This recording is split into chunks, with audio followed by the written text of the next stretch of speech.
Howdy folks, this is Checkers, and this is a video about what it means to be an RPG. Now, I didn't expect to be making this video. I went off and did something you wouldn't think was all that foolish, but turns out really is for me. I shouldn't be allowed to watch other folks' videos.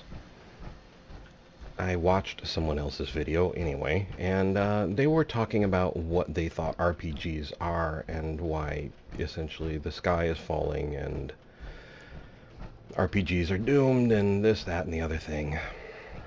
And, well, here we are. So, first off, I want to say one thing before I forget, because it just kind of occurred to me. Eventually, I'll be talking about why different RPGs feel different, why they're created differently, but one of the things that makes RPGs different, one of the things that makes them change, say from a more stilted turn-based system, which I love. I'm not saying turn-based is bad. A system with more prime statistics to one with less is not necessarily an evil plot by developers to simply make more money. I didn't plan on making this video. I was affected by someone else's, and I felt I had to respond to it in a way.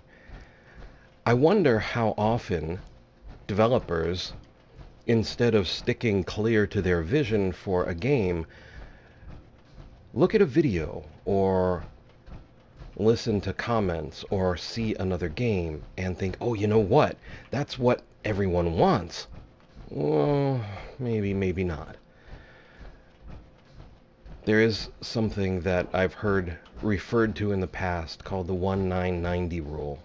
It has to do with how people interact with comments, say, in a forum. Not necessarily just on YouTube, but anywhere. You have 1% that will comment, you have 9% that will respond, and you have 90% that will only ever read and never make a comment. The silent majority. And oftentimes I think that it's a little unfortunate that the majority is that silent, because changes to what they love happen because they remain a little too quiet. But that is all a bit of a digression, so on to what we were starting with. What is an RPG? Well, you know what? I don't need anybody to define it for me. I don't need Wikipedia. I don't need a dictionary. I might if I didn't know the 3 words, but the 3 words are role-playing game. That's R-O-L-E. Role. What's a role? Well, when you see your favorite actor or actress playing in The Walking Dead or Game of Thrones or whatever movie, stage show, television, production, theater, anything, when you see someone pretending to be another character, they're taking on the role of that character. And that's what role-playing is. Essentially, no matter how else you may try and define it, in its basic, in its most simplified form, it is the ability to pretend to be someone else. You can try and wrap that in as many prime statistics or turn-based combat or real-time strategy or anything else that you want. But if you essentially come down to trying to be that other character, you have a role-playing game. Now, what sets that apart from, say, like Doom and being the Doom Marine? Well, in the Doom Marine case, you aren't really trying to be a Doom Marine. You aren't trying to grok what it means to have to make your bunk or have to service your weapons, or train, or be a part of an organization that presumably has lasted for decades, if not centuries. You're just essentially a roving weapons platform. How is that different than, say, Fallout 4? Well, in Fallout 4, I am a roving weapons platform. Yes, that's true. but I am also the sole survivor of Vault 111. I am experiencing this world in its very grittiest detail, from stopping into places and avoiding traps to searching around and finding the history of the poor souls who didn't make it, even though I did, trying to find out what happened to my family, trying to help and protect my new friends, or trying to become the ultimate raider. So I'm trying to be the person. I'm trying to inhabit that person's life to a degree. That is something that Doom doesn't really focus on. That focus on being who is more important, in my opinion, than the how. So in the old days, RPGs were on the digital format in a computer, not so much in video games, because there were a little too many technological limitations. They would come in time to consoles, but mostly they started out on things like the Apple II and even some online stuff. But these were attempts to bring D&D, Dungeons and Dragons, pen and paper, role-playing games, into the digital world. D&D was just an attempt to codify pretend. So when children are out playing and they're playing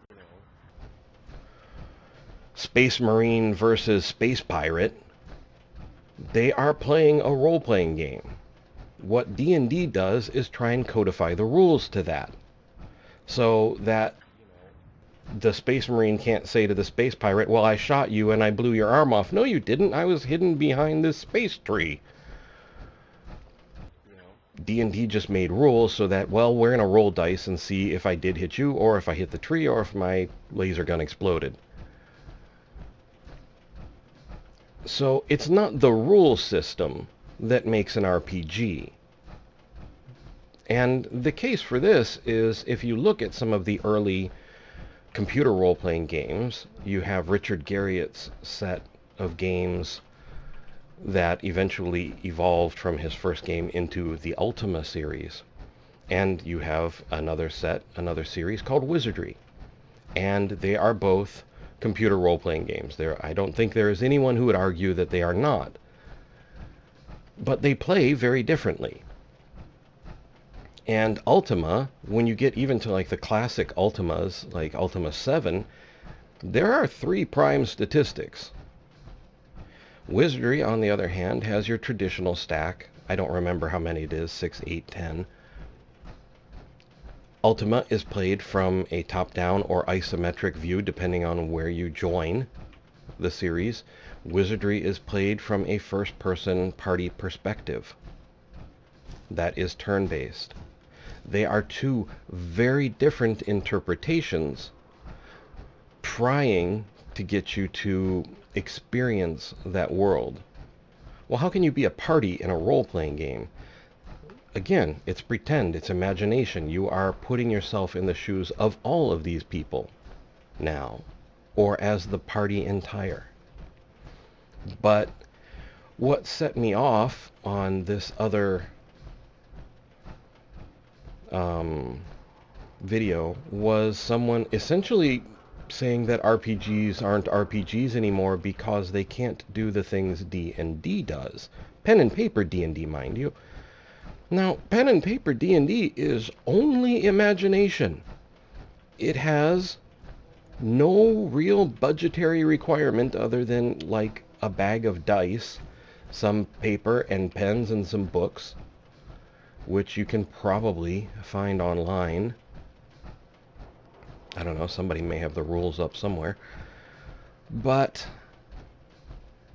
if this were D&D and not Fallout 4, and I said to you, well, here's this Mirelurk, and aha, from behind the building comes a giant 40-foot death claw of doom with a laser strapped to its head, and it attacks The Mirelurk, I don't need to program that.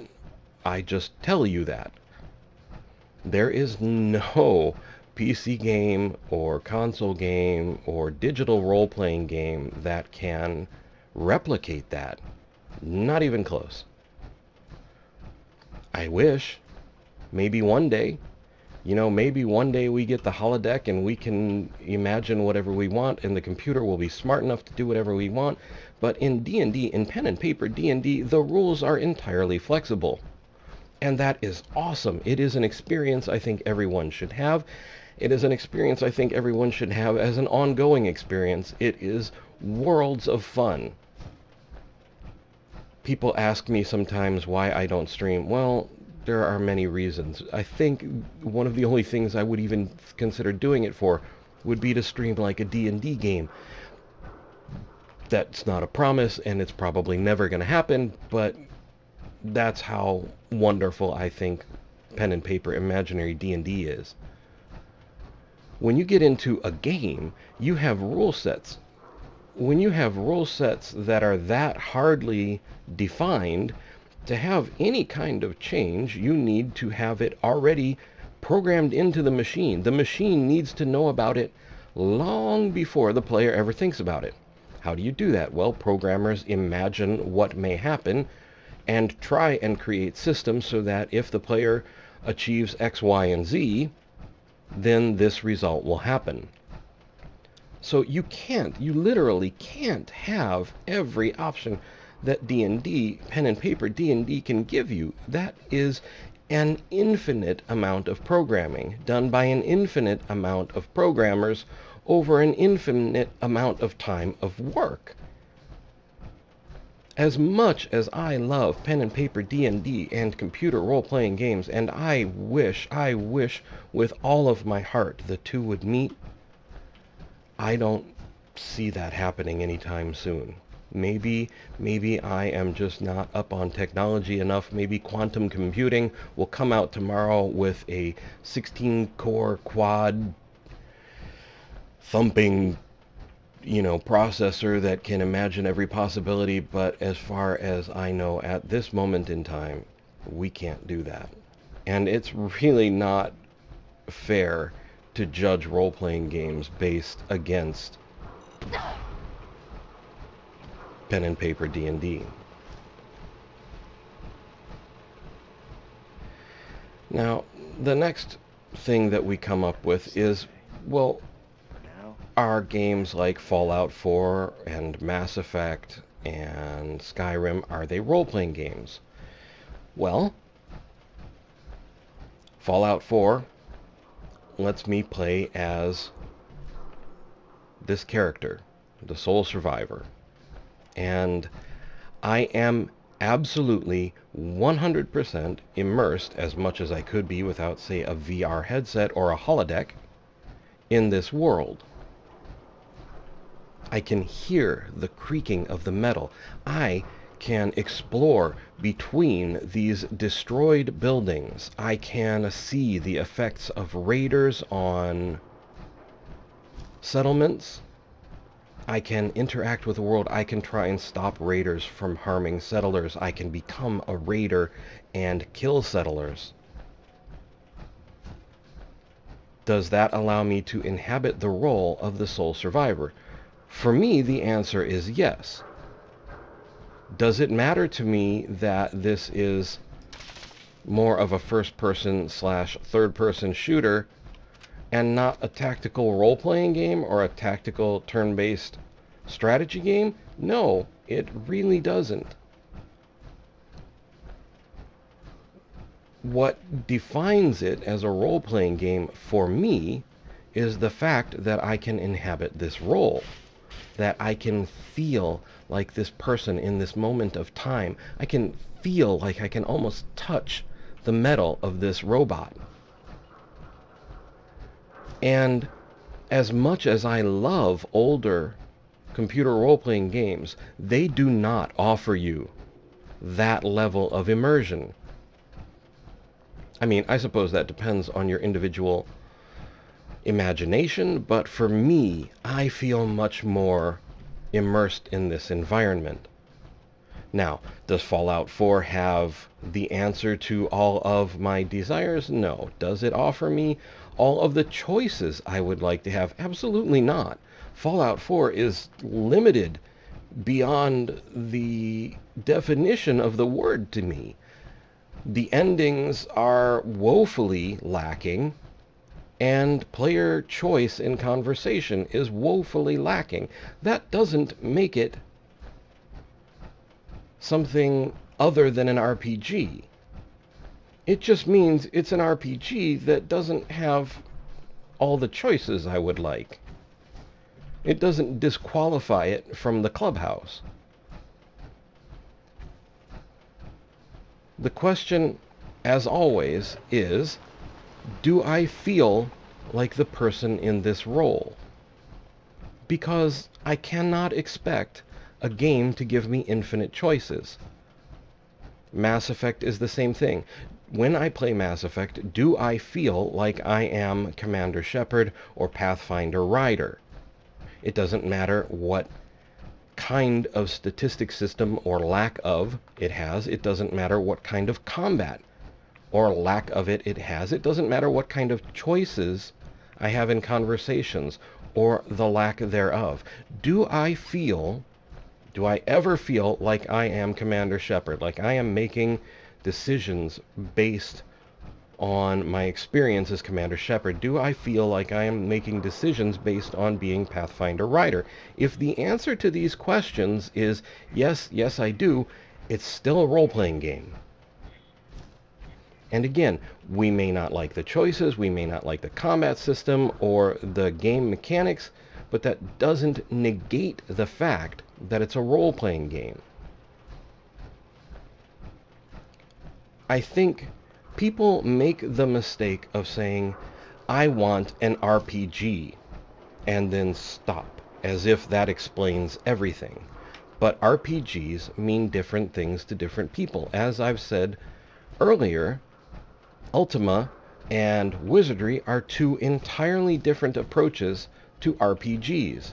For some people, Wizardry is going to be the absolute definition of RPG. For others, Ultima will be. For others yet, none of these digital experiences will ever be a comparison to D&D, so therefore none of them are RPGs. So what this comes down to is, if you want something in an RPG as a player, you can't just say to a developer or to someone else, I want an RPG.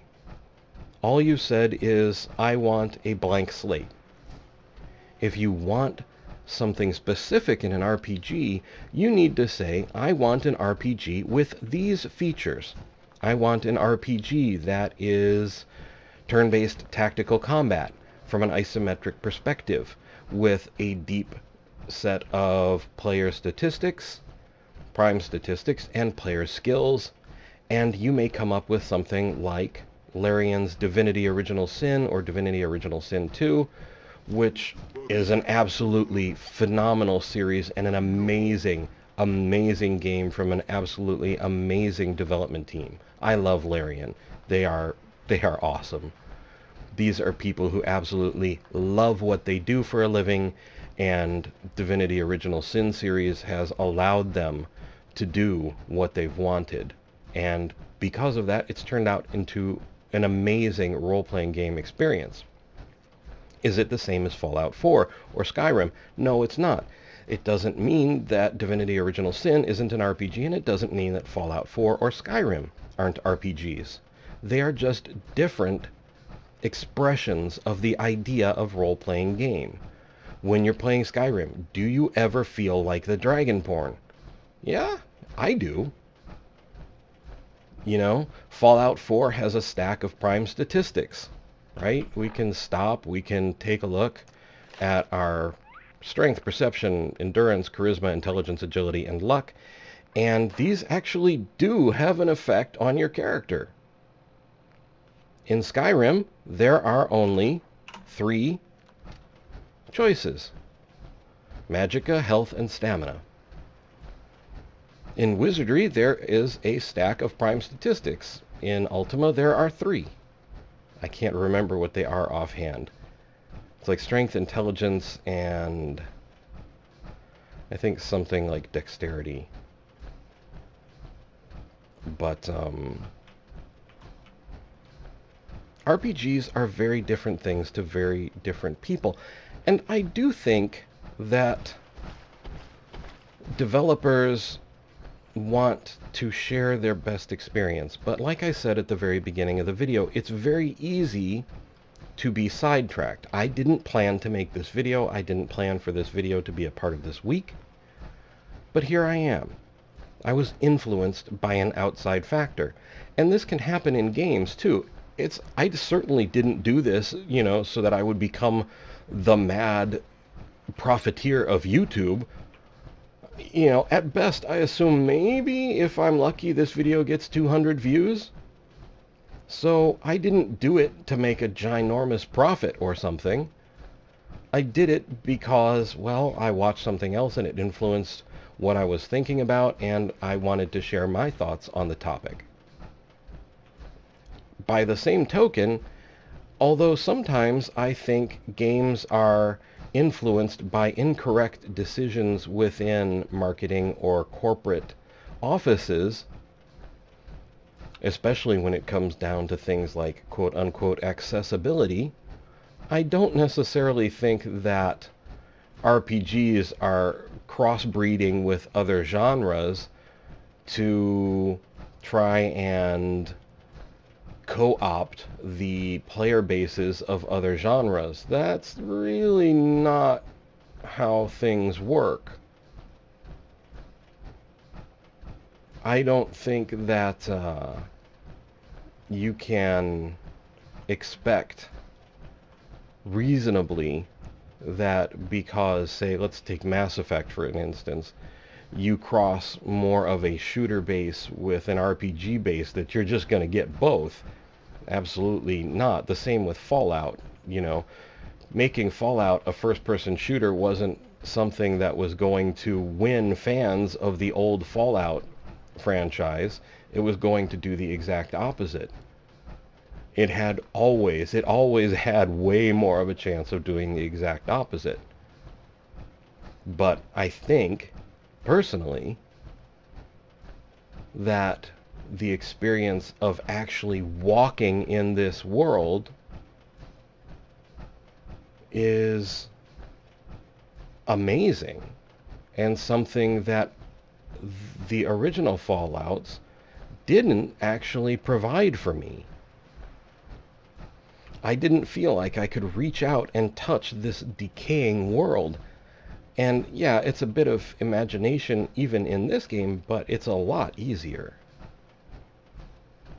Sometimes I think one of the things that is a problem with players' perceptions of RPGs is that they played an RPG at one point and it was the most amazing experience ever. It happened to me. It's probably happened to everyone who's ever played an RPG, and any game that isn't that golden era experience, that isn't that golden age of play, is doing it wrong. And that's not really the truth.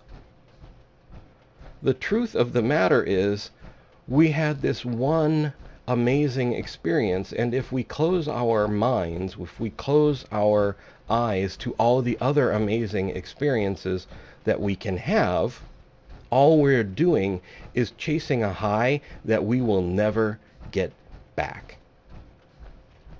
Even if you play that same game, unless you just have such a rampant version of nostalgia that it gives you that same feeling, that same essential high, unless you're that very limited number of people, unless you're in that group, you will not, even playing your golden era game, have the same love towards it. You won't get the same feeling from it. I've played mine, Might and Magic 1, very recently, and I love it. I still love it. It is still fun for me, and I can still play it for hours, but I can see all of the flaws in it. And I can also see that I have been made much richer by my experiences with other role-playing games.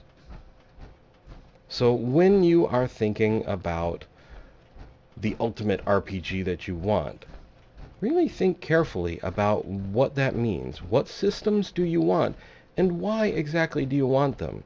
And if you are excluding other things from what you believe RPGs should be, have you actually given them a whirl? If you have and you don't like them, that's fine, but if you haven't, maybe you should. Just give them a shot. See what it's like. Even, you know, the expensive titles always come down in price. Someday, somewhere down the line, give them a try. You might like it. That's what I do. But RPGs are amazing experiences, and in this moment in time, there are so many developers making so many role-playing games of so many completely different styles and variations that it really truly boggles the mind. If you want basically Mass Effect as a top-down isometric turn-based role-playing game, someone somewhere is probably making it. The trick is going to be to find them. I don't know anybody doing it offhand, but I haven't looked for it either. There are some amazing games out there. There are some amazing developers doing amazing things, and I think we still have amazing experiences yet to come.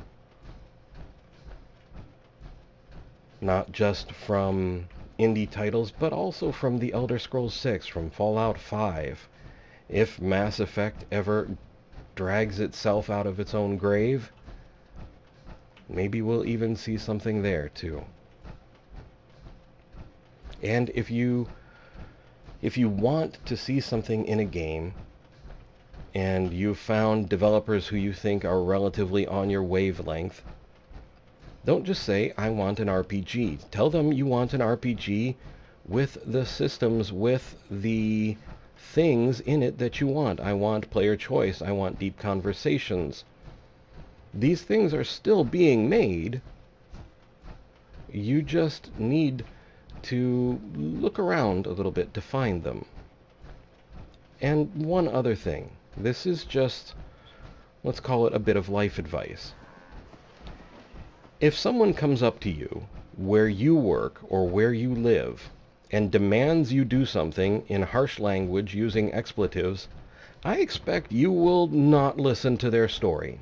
I expect that you will probably do the exact opposite, or at the very least, just ignore them. So when you are trying to approach these developers, think about that.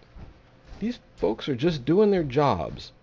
They just want to have their own decent lives.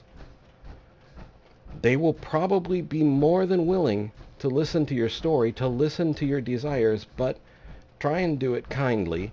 Try and do it explaining yourself clearly, and remembering that, you know, we're all just folks trying to get by, trying to make a living, and trying to enjoy this pastime for which we have so great a passion. So that's my take on what RPGs are, and how maybe as players and as fans we can influence their production. I would like to point out that if you look in the upper right hand corner, you will see a small letter I with a white circle around it. These are cards and links to other videos that I've made. Also, I have a Twitter link in the description of the video and on my channel's main page. If you're on mobile, it'll be on my channel's About page. I would like to thank you for being the best community out there. Truly, you guys are awesome, and you make this an absolute joy to do. And you put up with me when I go off on these rambles and rants, and I truly want to thank you for that as well. I would also like to thank you for watching. I hope you found the video entertaining and maybe just a little thought-provoking. I would like to invite you to subscribe, like, and to share if you so desire, and to ask you, above all, to please take care.